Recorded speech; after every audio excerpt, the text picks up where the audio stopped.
Reservation మీద report నివేదిక ఇవ్వాలని కోరటం జరిగింది. దానివల్ల ఈ ప్రక్రియ వాస్తవంగా కొంచెం డిలే అవుతాం జరిగింది. అంటే ఎలాంటి సందేహం లేదు.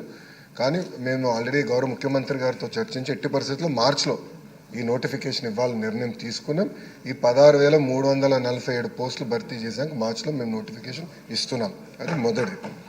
రెండోది అధ్యక్ష, ఎప్పుడు నోటిఫికేషన్ ఇచ్చినా ఒక కౌంటర్ వెళ్ళి లేదు ఇది కరెక్ట్ లేదు అది కరెక్ట్ లేదు జనరల్గా చెప్తాం జరుగుతుంది. ఈసారి అట్ట కాకుండా నేను అధికారులు కూడా ఆదేశాలు జారీ చేశాం. 1994 నుంచి ఏమేమి కేసులు పడినాయి డిఎస్సి పైన కేసులను తీసుకోండి. వర్టికల్ హారిజాంటల్ రిజర్వేషన్స్ పైన సబర్వాల్ జడ్జ్మెంట్స్ ఉన్న ఎన్ని స్టడీ చేసి one of the best notification ఇవ్వాలి. అంటే it should stand the test of legal scrutiny. Simple వర్డ్స్లో నేను అధికారులు చెప్పాను అధ్యక్ష.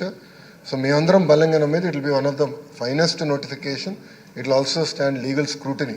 సో దట్ ఎందుకంటే ఇది చాలా కీలకమైనది. అప్పుడే 16,000 మంది 16,347 మంది ఉపాధ్యాయులు మనకు వస్తారు.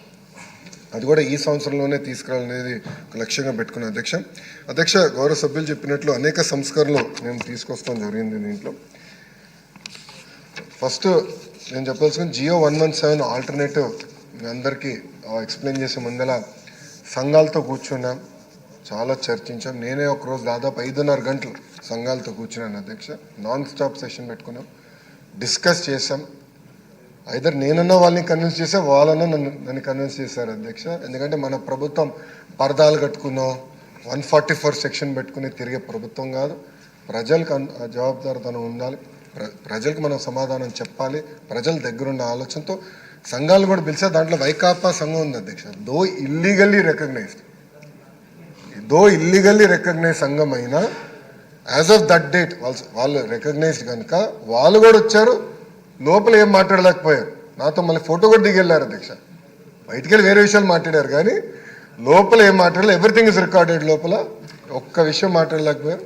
అన్ని వివరాలు అన్నీ బాగున్నాయి అని చెప్పి వాళ్ళు కూడా వెళ్ళే పరిస్థితి.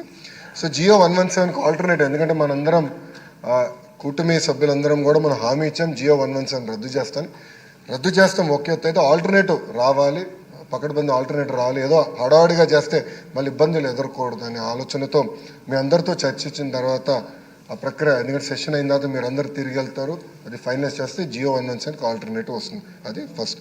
రెండోది అధ్యక్ష, ఆంధ్ర రాష్ట్ర చరిత్రలో మొదటిసారి టీచర్ సీనియారిటీ లిస్ట్ మేము ఫిక్స్ చేయబోతున్నాం అధ్యక్ష.